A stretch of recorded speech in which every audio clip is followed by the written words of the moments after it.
X-Men First Class. All right, now we're back to some good X-Men movies. God, the last several Fox superhero movies I talked about was just bad. Like what we went to Elektra, to Fantastic Four, to Rise of the Silver Surfer, to X-Men Origins Wolverine. Yeah, they did not have a good run for a little bit. Actually, I think before that it was Daredevil, and then it was uh, X-Men 3. Man, it was just a bad run of movies. Now we're back to some good movies. So basically, this movie is an interesting movie because this is obviously the start of the new era of X-Men movies up until this point. Because basically, when this movie come out, like 2012, 2011, there hadn't been an X-Men movie proper since X-Men 3, which is 2007, 5, something like that. I forget. And the last the last technical X-Men movie was X-Men Origins Wolverine. So the franchise was just on hiatus. And then this movie comes out, which basically was a soft reboot. I'm not gonna get into the timeline bullshit because I know people get all worked up about that stuff. Here's the reality: all that shit is annoying, but like it's no big deal really. And when you're just watching these movies, they're entertaining. Uh, Stupid things to think about, like all the little flubs in the timeline, but for the most part, it really doesn't matter. This first movie, though, uh, in this new trilogy is great. It's directed by Matthew Vaughn, who in recent years I've really grown to be irritated by, especially with shit like Argyle. But I think, when he's popping, he's great at it.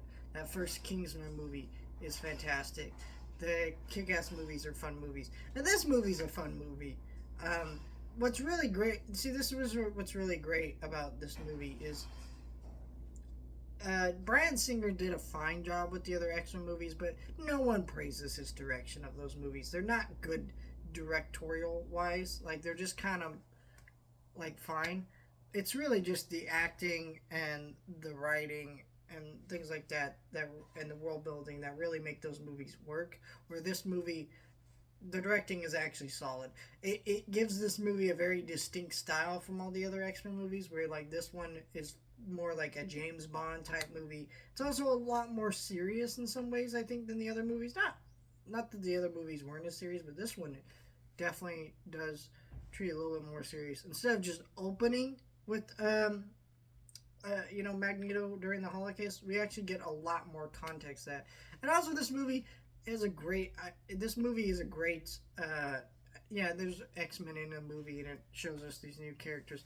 But really, what this movie is really about is two men who were friends, and they kind of fell apart.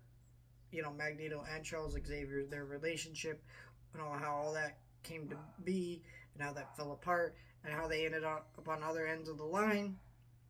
And I really love all that in this movie, and I think it's all fantastic. And the new cast of characters, James McAvoy and I forget the other guy who plays Magneto. A lot of them.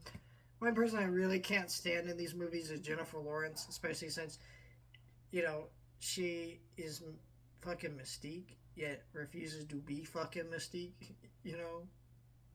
and because she's too rich and famous to, be Mystique and put on the makeup. It's like, okay, then don't be fucking Mystique. It just bugs me. But in this movie, she's kind of at her best. So, yeah, it's a really great, just beginning to just this new era of the X movies that sadly didn't really keep up. We'll talk about Days of Future Past. That's a good movie, but it just kind of crumbled after after that one. So we'll talk about that. But